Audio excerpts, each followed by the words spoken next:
सहरपुर नाम का एक छोटा सा कस्बा था जहां सुबह की अजान के साथ लोग अपनी रोजमर्रा की जिंदगी शुरू करते थे। गलियों में सब्जी वालों की आवाजें, मस्जिद से आती तिलावत की सदा और चाय की दुकानों पर गपशप का माहौल इस कस्बे की शान था। इसी कस्बे में रहता था हसन, एक छोटा सा किराने का दुकानदार। हसन की दुकान बाजार के बीचों बीच थी, जहां से हर तरह का सामान मिलता था, दाल चावल से लेकर बिस्किट और साबुन तक। हसन कोई बहुत बड़ा व्यापारी तो नहीं था, लेकिन उसकी एक खास बात थी, वह हर काम में ईमानदारी बरतता था। अगर कोई ग्राहक गलती से ज्यादा पैसे दे जाता तो हसन उसे दूर गांव तक जाकर भी लौटाता। लोग कहते, हसन भाई तुम्हारा दिल सोने का है, लेकिन हसन सिर्फ मुस्कुराकर कहता, ये सब अल्लाह की अमानत है, हमें तो बस उसकी हिफाजत करनी है। एक दिन की बात है, सूरज डूबने को था और मगरिब की अजान होने वाली थी। हसन अपनी दुकान बंद करने की तैयारी कर रहा था। उसने गल्ले में पैसे गिने, सामान को ताकों पर ठीक किया और झाड़ू लगाने लगा। तभी उसकी नजर दुकान के बाहर सड़क के किनारे पड़े एक काले रंग के बैग पर पड़ी। बैग पुराना सा था, लेकिन उसका जिप चमक रहा था, जैसे कोई उसे हाल ही में इस्तेमाल करता हो। हसन ने इधर उधर देखा, लेकिन सड़क सुनसान थी। बाजार में ज्यादातर दुकानें बंद हो चुकी थीं और लोग अपने घरों को लौट रहे थे।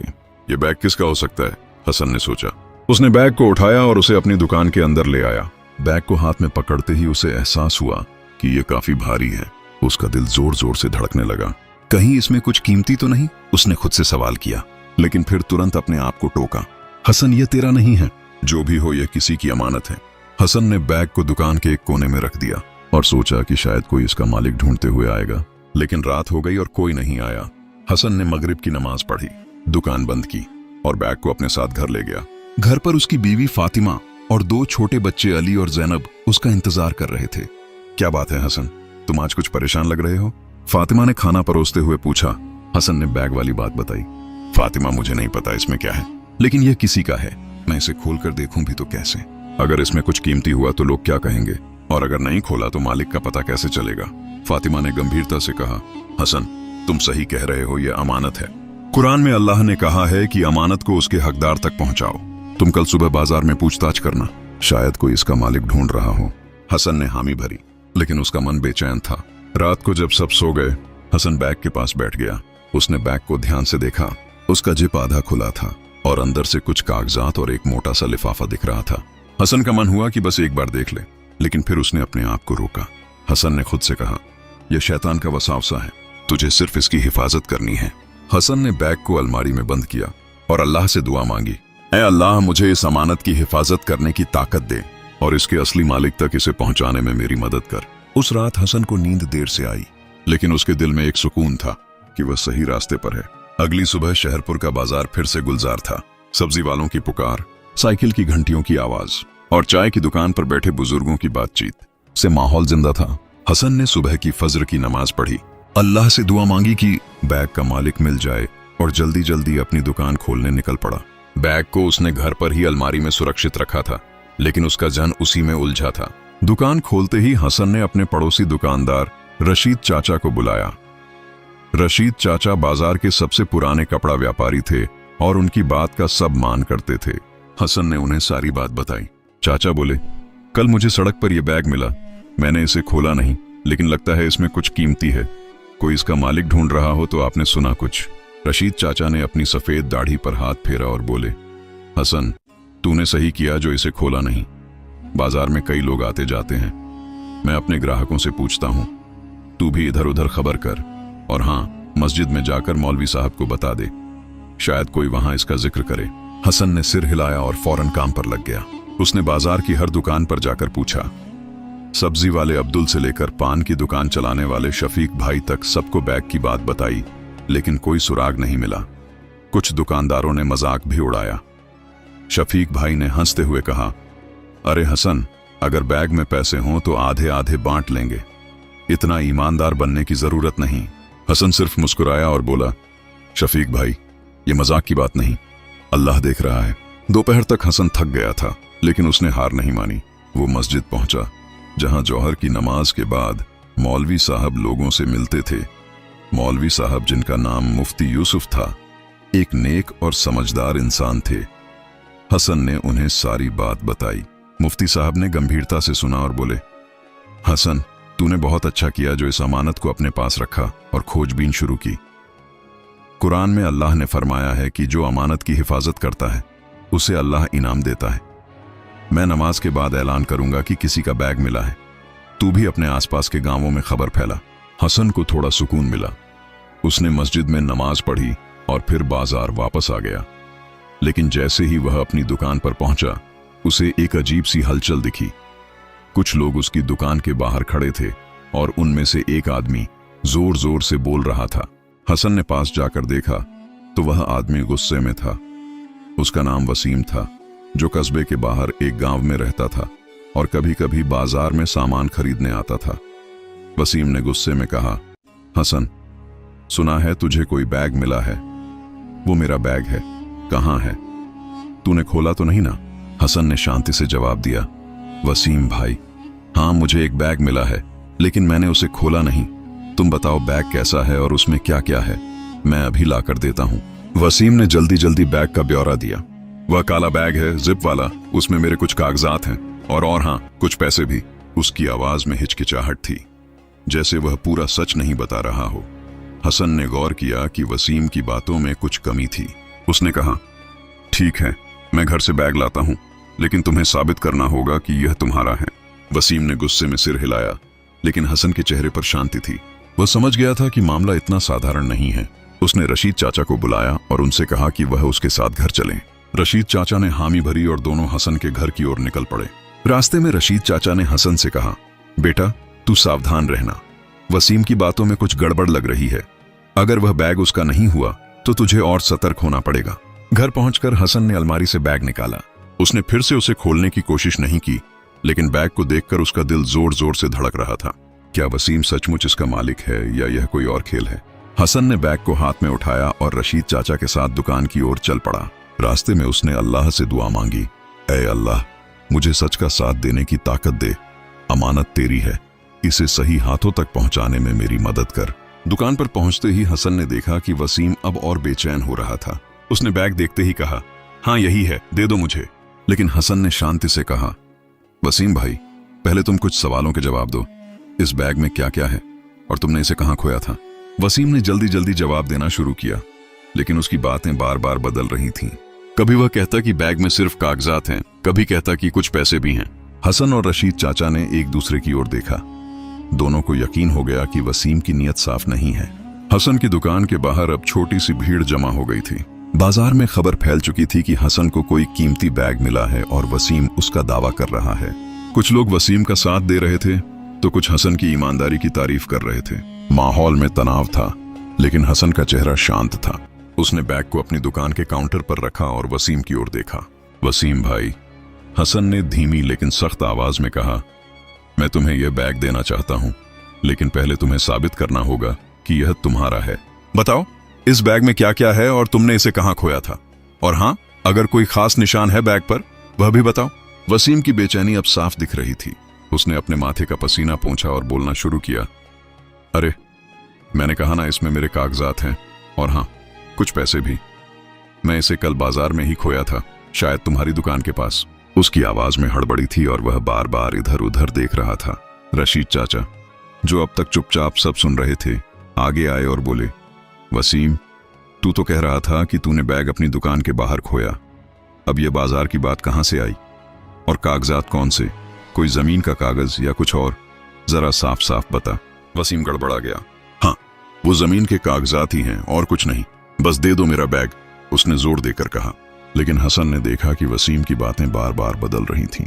उसने बैग की ओर इशारा किया और कहा, ठीक है, एक आखिरी सवाल, इस बैग पर कोई खास निशान है, कुछ ऐसा जो सिर्फ मालिक को पता हो? वसीम ने झिझकते हुए कहा, हाँ, बैग के पीछे एक छोटा सा कटमार्क है। हसन ने बैग को उलट कर देखा। बैग पुराना जरूर था, लेकिन उस पर कोई कटमार्क नहीं था। हसन ने रशीद चाचा की ओर देखा और दोनों की आंखों में एक ही सवाल था, वसीम झूठ बोल रहा है। हसन ने गहरी सांस ली और बोला, वसीम भाई, मुझे माफ करो, लेकिन तुम्हारी बातों से लगता नहीं कि यह बैग तुम्हारा है। मैं इसे अभी नहीं दे सकता। अगर यह सचमुच तुम्हारा है तो तुम मस्जिद में मौलवी साहब के सामने अपनी बात रखो, वह फैसला करेंगे। वसीम गुस्से में आग बबूला हो गया। तू मुझे चोर समझ रहा है? मैं अभी थाने जाऊंगा, उसने धमकी दी। लेकिन हसन ने शांति से जवाब दिया, वसीम भाई, थाने जाने की जरूरत नहीं, मैं बस इतना चाहता हूं कि यह अमानत अपने सही मालिक तक पहुंचे। अगर तुम सही हो तो मौलवी साहब के सामने साबित कर दो। भीड़ में से कुछ लोग वसीम को समझाने लगे, कुछ हसन की हिम्मत की दाद दे रहे थे। वसीम ने गुस्से में कुछ और कहा, लेकिन आखिरकार वह चला गया। हसन ने बैग को फिर से अपनी दुकान के तांखे में रख दिया और रशीद चाचा से कहा, चाचा मुझे लगता है यह बैग किसी और का है, लेकिन अब बाजार में बात फैल गई है, क्या पता कोई और गलत इरादे से दावा ना कर दे। रशीद चाचा ने हसन के कंधे पर हाथ रखा और बोले, बेटा तूने जो किया वह सच्चे मुसलमान की निशानी है। अल्लाह ने तुझ पर यह जिम्मेदारी डाली है और वह तुझे रास्ता भी दिखाएगा। अब तू मस्जिद में मौलवी साहब से मिल और इस बैग को उनके हवाले कर दे, वह इसे सुरक्षित रखेंगे। हसन ने हामी भरी, लेकिन उसका मन अभी भी बेचैन था।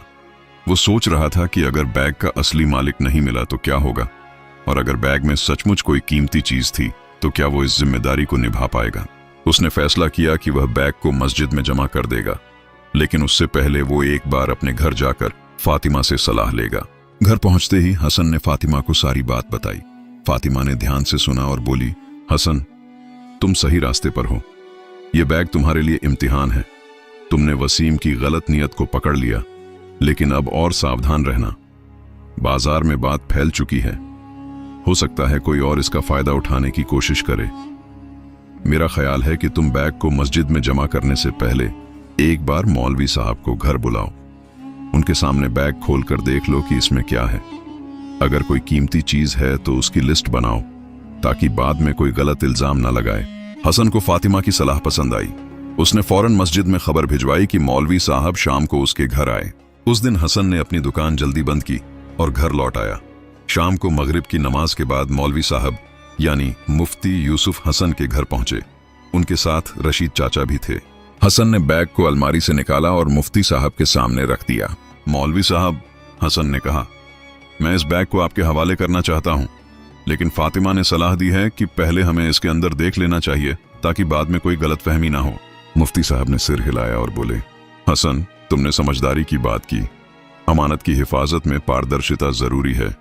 हम सबके सामने इस बैग को खोलेंगे और जो भी इसमें होगा उसकी लिस्ट बनाएंगे। हसन ने बैग का जिप खोला। सबकी निगाहें बैग पर थीं। अंदर कुछ कागजात, एक पुराना पर्स और एक मोटा सा लिफाफा था। हसन ने लिफाफा खोला और उसमें से नोटों की गड्डियां निकली। इतने पैसे देखकर सबके चेहरे पर हैरानी थी। मुफ्ती साहब ने गिनती शुरू की। 8 से ज्यादा की रकम थी। इसके अलावा कागजात में एक जमीन का दस्तावेज और कुछ पुराने खत थे। ये तो किसी की जिंदगी की कमाई हो सकती है, फातिमा ने धीरे से कहा। मुफ्ती साहब ने गंभीरता से कहा, हसन यह अमानत बहुत बड़ी है, अब तुम्हारी जिम्मेदारी और बढ़ गई है। हमें इसका असली मालिक ढूंढना होगा और तब तक इसे मस्जिद में सुरक्षित रखेंगे। हसन का दिल जोर जोर से धड़क रहा था। इतनी बड़ी रकम को देखकर उसके मन में एक पल के लिए ख्याल आया कि अगर वह इसे रख लेता तो उसकी जिंदगी बदल सकती थी, लेकिन तुरंत उसने अपने दिल से यह वसवसा निकाल दिया। उसने अल्लाह से दुआ मांगी, ऐ अल्लाह मुझे लालच से बचा और इस अमानत को सही मालिक तक पहुंचाने की ताकत दे। हसन के घर में सन्नाटा छाया था। मुफ्ती यूसुफ, रशीद चाचा और फातिमा बैग के सामने बैठे थे और सबके चेहरों पर एक ही सवाल था, इतनी बड़ी रकम और जमीन के कागजात का मालिक कौन हो सकता है। हसन का दिल अब भी बेचैन था, लेकिन मुफ्ती साहब की मौजूदगी उसे सुकून दे रही थी। बैग में मिले पैसे और कागजात को गिनकर एक कागज पर नोट कर लिया गया था। मुफ्ती साहब ने कहा, हसन यह अमानत अब मस्जिद में रखी जाएगी। मैं कल जुम्मे की नमाज के बाद पूरे कस्बे में ऐलान करूंगा, शायद कोई इसका हकदार ढूंढने आए। हसन ने सिर हिलाया, लेकिन उसकी नजर बैग में पड़े पुराने खतों पर थी। वो खत मुड़े हुए थे, जैसे किसी ने उन्हें बार बार पढ़ा हो। उसने मुफ्ती साहब से इजाजत मांगी। मौलवी साहब, क्या मैं इन खतों को पढ़ सकता हूँ? शायद इनमें कोई सुराग मिले कि यह बैग किसका है। मुफ्ती साहब ने सोचकर कहा, हसन अगर खतों से मालिक का पता चल सकता है तो पढ़ना ठीक है, लेकिन इसे सिर्फ सुराग के लिए पढ़ो, किसी की निजी बातों को जाहिर ना करना। हसन ने हामी भरी और एक खत को सावधानी से खोला। खत की स्याही कुछ धुंधली हो चुकी थी, लेकिन लिखावट साफ थी। उसने पढ़ना शुरू किया। खत एक औरत की ओर से लिखा गया था, जो अपने भाई को संबोधित कर रही थी। उसमें लिखा था, अजीज भाईजान, अस्सलाम वालेकुम। मैं तुम्हें यह खत उस उम्मीद में लिख रही हूँ कि तुम खैरियत से हो। माँ की तबीयत अब ठीक नहीं रहती। डॉक्टर कहते हैं कि ऑपरेशन के लिए Rs 50,000 चाहिए। मैंने अपनी जमीन बेचने का फैसला किया है। कागजात तैयार हैं और कुछ पैसे मैंने जमा किए हैं। अगर तुम मदद कर सको तो मेहरबानी होगी। अल्लाह तुम्हें जजा दे। तुम्हारी बहन रुकैया। हसन की आंखें नम हो गईं। उसने खत को फातिमा और मुफ्ती साहब को दिखाया। फातिमा ने खत पढ़ते ही कहा, हसन, ये बैग किसी रुकैया का हो सकता है और ये पैसे शायद वह अपनी माँ के इलाज के लिए जमा कर रही थी। मुफ्ती साहब ने गंभीरता से कहा, हसन, ये खत एक बड़ा सुराग है, लेकिन हमें रुकैया को ढूंढना होगा। क्या खत में कोई पता या गांव का जिक्र है? हसन ने खत को फिर से देखा, लेकिन उसमें कोई साफ पता नहीं था। सिर्फ इतना लिखा था कि रुकैया शहरपुर के पास किसी गांव में रहती है। रशीद चाचा, जो अब तक चुप थे, बोले, हसन, शहरपुर के आसपास कई गांव हैं, लेकिन रुकैया नाम यहाँ आम है। हमें और खोजबीन करनी होगी। मैं अपने पुराने ग्राहकों से पूछूंगा, शायद कोई इस नाम की औरत को जानता हो। हसन ने फैसला किया कि वह अगले दिन आसपास के गांवों में जाकर पूछताछ करेगा। उस रात बैग को मुफ्ती साहब अपने साथ मस्जिद ले गए ताकि वह सुरक्षित रहे। हसन और फातिमा ने बच्चों को सुलाया और देर तक इस बारे में बात करते रहे। फातिमा ने कहा, हसन, मुझे लगता है कि अल्लाह ने तुम्हें इस बैग की हिफाजत के लिए चुना है। अगर यह रुकैया की माँ के इलाज के पैसे हैं तो तुम्हारी मेहनत किसी की जिंदगी बचा सकती है। हसन ने मुस्कुराकर कहा, फातिमा, मैं बस इतना चाहता हूं कि यह अमानत अपने हकदार तक पहुंचे, बाकी अल्लाह की मर्जी। अगली सुबह हसन जल्दी उठा। उसने फजर की नमाज पढ़ी और आसपास के गांवों में खोजबीन शुरू कर दी। वह पहले करीबी गांव नूरपुर गया।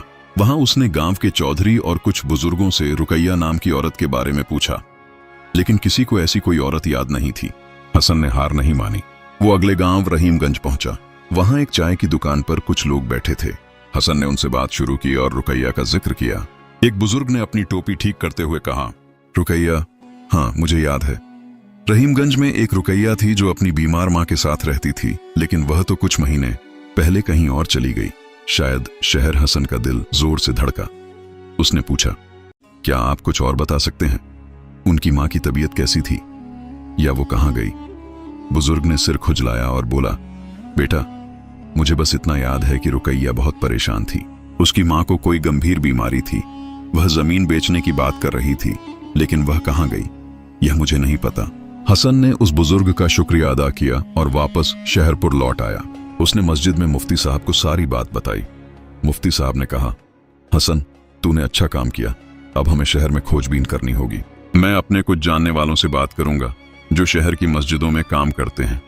शायद वहां रुकैया का कोई सुराग मिले। उसी दिन जुम्मे की नमाज के बाद मुफ्ती साहब ने मस्जिद में ऐलान किया कि एक बैग मिला है जिसमें पैसे और कागजात हैं। उन्होंने यह भी कहा कि जो इसका दावा करेगा उसे सही सबूत देना होगा। ऐलान के बाद कई लोग मस्जिद आए, लेकिन ज्यादातर की बातें वसीम की तरह गोलमोल थीं। हसन को अब यकीन हो गया था कि बैग रुकैया का है, लेकिन उसे ढूंढना आसान नहीं था। शाम को हसन अपनी दुकान पर बैठा था, तभी एक अनजान शख्स आया। वह पतला दुबला था और उसकी आंखों में बेचैनी थी। उसने हसन से कहा, सुना है तुम्हें एक बैग मिला है, मैं उसका मालिक हूं। हसन ने शांति से पूछा, आपका नाम क्या है और बैग में क्या है? उस शख्स ने कहा, मेरा नाम यासिर है। बैग में मेरे कुछ कागजात और पैसे हैं। हसन ने गौर से उसे देखा। यासिर की बातों में कुछ सच्चाई सी लग रही थी, लेकिन हसन अब किसी पर जल्दी भरोसा नहीं करना चाहता था। उसने कहा, यासिर भाई, आपको मस्जिद में मौलवी साहब से मिलना होगा, बैग उनके पास है। यासिर ने सिर हिलाया, लेकिन जाने से पहले उसने कुछ ऐसा कहा जो हसन के दिल को छू गया। हसन, अगर वह बैग मेरा है तो उसमें एक खत होगा, मेरी बहन रुकैया का लिखा हुआ। हसन की आंखें चौड़ी हो गईं। क्या यासिर वही भाई है जिसे रुकैया ने खत लिखा था? हसन की दुकान पर यासिर का आना किसी झटके से कम नहीं था। जब यासिर ने रुकैया के खत का जिक्र किया तो हसन का दिल जोर जोर से धड़कने लगा। क्या यह वही यासिर है जिसे रुकैया ने खत लिखा था? हसन ने अपनी बेचैनी को काबू में किया और शांति से कहा, यासिर भाई, आप मस्जिद में मौलवी साहब से मिले बैग उनके पास है और वह इसका मालिक तय करेंगे। लेकिन पहले मुझे ये बताइए, आप रुकैया को कैसे जानते हैं? यासिर की आंखें नम हो गईं। उसने गहरी सांस ली और बोला, रुकैया मेरी छोटी बहन है। हम शहरपुर के पास रहीमगंज गांव में रहते थे। कुछ महीने पहले हमारी माँ की तबीयत बहुत खराब हो गई। डॉक्टरों ने कहा कि ऑपरेशन के लिए RS0 चाहिए। रुकैया ने अपनी जमीन बेचने का फैसला किया और कुछ पैसे जमा किए। उसने मुझे खत लिखकर मदद मांगी थी, लेकिन मैं उस वक्त शहर में था और मेरे पास इतने पैसे नहीं थे। हसन ने ध्यान से सुना। यासिर की बातों में सच्चाई की झलक थी, लेकिन वह अभी भी सावधान था। उसने पूछा, फिर बैग कैसे खोया और रुकैया अब कहाँ है? यासिर ने सिर झुकाकर कहा, रुकैया बैग लेकर शहर गई थी ताकि जमीन के कागजात बेचने के लिए वकील से मिले, लेकिन रास्ते में उसका बैग खो गया। वो बहुत परेशान हो गई। उसने मुझे बताया और मैं तुरंत शहरपुर आया। हमने बाजार में बहुत ढूंढा लेकिन बैग नहीं मिला। रुकैया अब शहर में अपनी माँ के साथ एक छोटे से किराए के मकान में रह रही है। माँ की हालत और खराब हो रही है और हमारे पास अब कोई रास्ता नहीं बचा। हसन का दिल पिघल गया। उसे रुकैया के खत की वह लाइनें याद आईं जिसमें उसने अपनी माँ के इलाज की बात लिखी थी। उसने यासिर से कहा, यासिर भाई, आप मेरे साथ मस्जिद चलें। चाहता हूं कि मौलवी साहब आपकी बात सुने। अगर आप सच कह रहे हैं तो इंशाल्लाह बैग आपको मिल जाएगा। यासिर ने हामी भरी और दोनों मस्जिद की ओर चल पड़े। रास्ते में हसन ने यासिर से और सवाल किए। उसने पूछा, बैग में और क्या क्या था? कोई खास निशान या चीज जो सिर्फ आपको पता हो? यासिर ने तुरंत जवाब दिया, बैग में रुकैया का खत था, जमीन के कागजात और आर्स 50,000 से ज्यादा की रकम। और हाँ, बैग के अंदर एक छोटा सा लाल रुमाल है जिस पर रुकैया ने अपना नाम कढ़ाई किया था। हसन को याद आया कि जब बैग खोला गया था तो उसमें एक लाल रुमाल था। उसका दिल अब यकीन करने को तैयार था कि यासिर सच बोल रहा है, लेकिन वह कोई जल्दबाजी नहीं करना चाहता था। मस्जिद पहुंचकर दोनों ने मुफ्ती यूसुफ से मुलाकात की। हसन ने यासिर की सारी बात बताई और यासिर ने भी अपनी कहानी दोहराई। मुफ्ती साहब ने गंभीरता से सुना और बोले, यासिर, तुम्हारी बात में सच्चाई नजर आती है, लेकिन हमें यकीन करना होगा। बैग यहाँ मस्जिद में है, मैं इसे अभी लाता हूँ और तुम्हें कुछ सवालों के जवाब देने होंगे। मुफ्ती साहब बैग ले आए और यासिर से पूछा, बताओ बैग में क्या क्या है और कोई ऐसी चीज जो सिर्फ मालिक को पता हो? यासिर ने वही बात दोहराई, खत, कागजात, पैसे और लाल रुमाल। मुफ्ती साहब ने बैग खोला और रुमाल निकाला। उस पर कढ़ाई से लिखा था, रुकैया। मुफ्ती साहब ने यासिर की ओर देखा और कहा, लगता है तुम सच कह रहे हो, लेकिन एक आखिरी सबूत, क्या तुम रुकैया को यहाँ बुला सकते हो? अगर वह खुद आएगी तो हमें पूरा यकीन हो जाएगा। यासिर ने सिर हिलाया और बोला, मौलवी साहब, मैं उसे कल सुबह लेकर आऊंगा। वह शहर में है और मैं उसे लेने जाऊंगा। मुफ्ती साहब ने हामी भरी और बैग को फिर से मस्जिद के सुरक्षित कमरे में रख दिया। हसन को अब सुकून मिल रहा था कि शायद अमानत अपने हकदार तक पहुंचने वाली है, लेकिन उसके मन में एक डर भी था, क्या वसीम या कोई और इस बीच कोई परेशानी खड़ी करेगा। उस रात हसन घर लौटा और फातिमा को सारी बात बताई। फातिमा ने मुस्कुराकर कहा, हसन, तुमने जो किया वह बहुत बड़ा काम है। अगर यह बैग रुकैया का है तो तुमने उसकी मां की जिंदगी बचाने में मदद की।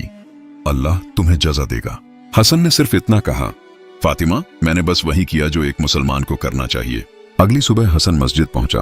वहां पहले से ही कुछ लोग जमा थे, क्योंकि बैग की खबर पूरे कस्बे में फैल चुकी थी। मुफ्ती साहब और रशीद चाचा भी मौजूद थे। थोड़ी देर बाद यासिर आया और उसके साथ एक औरत थी। वो रुकैया थी। उसका चेहरा थका हुआ था, लेकिन आंखों में उम्मीद की चमक थी। रुकैया ने मुफ्ती साहब को सलाम किया और बोली, मौलवी साहब, मेरा नाम रुकैया है। यह बैग मेरा है। मैंने इसे शहर जाते वक्त शहरपुर के बाजार में खोया था। इसमें मेरी माँ के इलाज के पैसे और जमीन के कागजात थे। मुफ्ती साहब ने रुकैया से कुछ सवाल किए। उसने बैग का पूरा ब्यौरा दिया, रुमाल, खत और पैसे की सही रकम। उसने यह भी बताया कि बैग का जिप आधा टूटा हुआ है, जो हसन को याद था। मुफ्ती साहब ने बैग की जांच की और सबको